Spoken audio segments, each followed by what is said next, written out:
Olá, galera. Eu sou o professor Silvio Freitas e hoje nós vamos continuar a falar sobre as reduções ao primeiro quadrante. Hoje, mais especificamente, falando sobre ângulos que estão no terceiro quadrante, tá? Então, acompanha comigo na figura mais uma vez.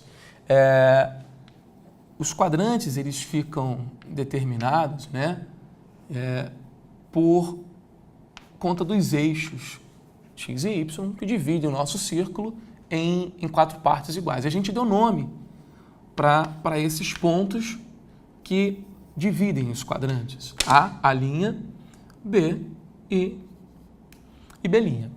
E agora a gente vai escolher um ângulo qualquer aqui no nosso terceiro quadrante. Um ângulo qualquer beta. Tá? Alguém que tenha se deslocado de A até esse ponto. Vamos chamar esse ponto aqui, mais uma vez, de P.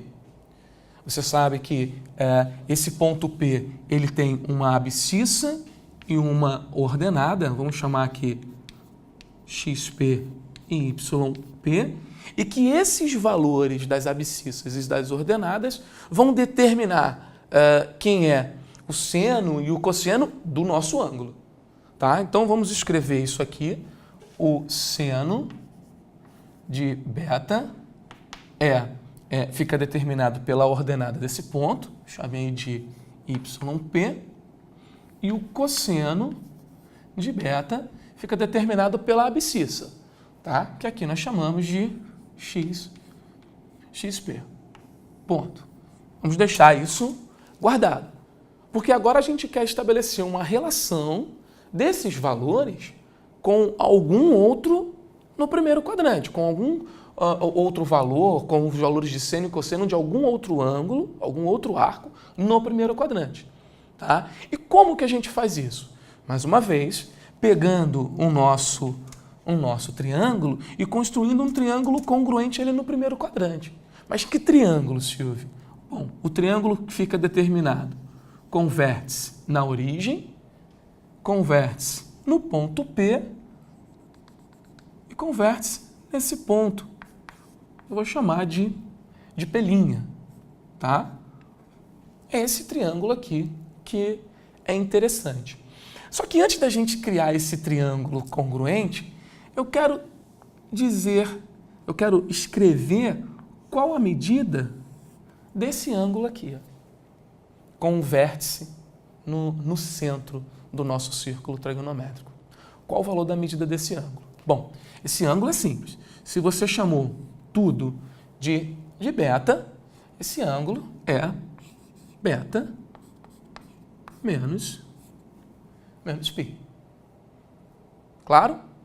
Bom, vamos pegar agora então esse triângulo e construir um triângulo congruente a ele lá no primeiro quadrante. Da seguinte forma, só você prolongar esse segmento de reta que passa por P e pela origem, porque quando você prolonga ele, tá? Lembra daquela história de ângulos opostos pelo vértice? Tem sempre a mesma medida. Então você garante que esse ângulo aqui tem o mesmo valor que esse ângulo de cá, beta menos π. Tá? A distância do centro até P é a mesma distância do centro até Q, porque é o raio do nosso círculo trigonométrico, tá? E aí, contudo, a gente garante que tem aí um triângulo, que nós construímos um triângulo congruente, tá? Bom, você pode revisar os casos de congruência, lado, lado, lado, ângulo, ângulo, ângulo, para você fazer a prova dessa congruência. Bom, mas e o que me interessa agora? Bom, o que me interessa agora é determinar quem são a abscissa e a ordenada desse ponto Q. Bom, Q, como foi feita a construção de um triângulo congruente, a distância P', ela fica preservada na distância Q', tá? E a distância da origem até o ponto P' fica preservada na distância da origem até o ponto Q. Isso quer dizer que em módulo, ou seja, se você não levar em consideração aqui os sinais, em módulo, essas duas distâncias têm o mesmo valor, tá? Então, o y do ponto P tem o mesmo valor que o y do ponto P, exceto o quê? Os seus sinais. Porque aqui no terceiro quadrante, você sabe que tanto a abscissa quanto a ordenada têm valores negativos. E aqui, no primeiro quadrante, eles têm valores positivos. Então, os seus valores são simétricos. O x de P é simétrico ao x do Q e o y de P é simétrico ao y do Q. Então, aqui, a nossa ordenada do ponto Q é menos a ordenada do ponto P. E da mesma forma, o x de P, ela é o oposto do x de P. E com isso, você sabe determinar quem é seno e cosseno desse ângulo central beta menos π. Está aqui para você. Então, vamos escrever o seno de beta menos π e o cosseno de beta menos π.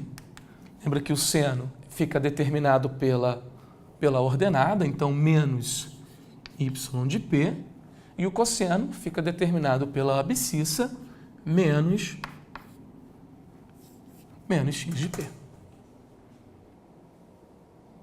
Então, vamos agora dar uma organizada, escrever um pouco melhor o que foi dito no nosso quadro anterior.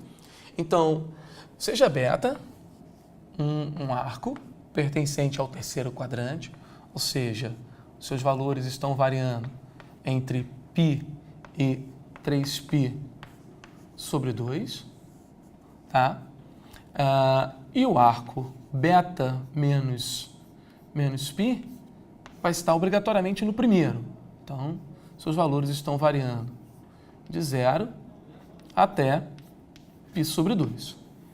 Tá? E agora a gente vai relacionar, né, os valores do seno e do cosseno. Vamos escrever bonitinho o seno de um e o cosseno do outro para que fique mais claro para você aquela demonstração.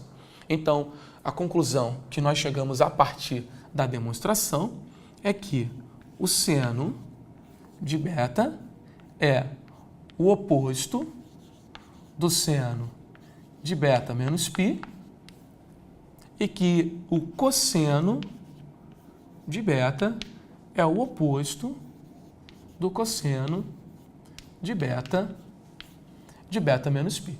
Ou seja, em módulo, eles têm o mesmo valor. Em módulo, de novo, a gente não leva em consideração o sinal, tá? Porque você construiu triângulos congruentes, então as medidas ficam preservadas. Mas é claro, quem está no terceiro quadrante tem valores para abscissa e ordenada negativa, quem está no primeiro quadrante tem valores para abscissa e para ordenada positiva. Então, por isso aqui, os valores ficam com sinais diferentes. Mas em módulo, eles têm a mesma medida. Tá bom? Veremos mais questões a seguir na nossa próxima aula. Um forte abraço e até lá!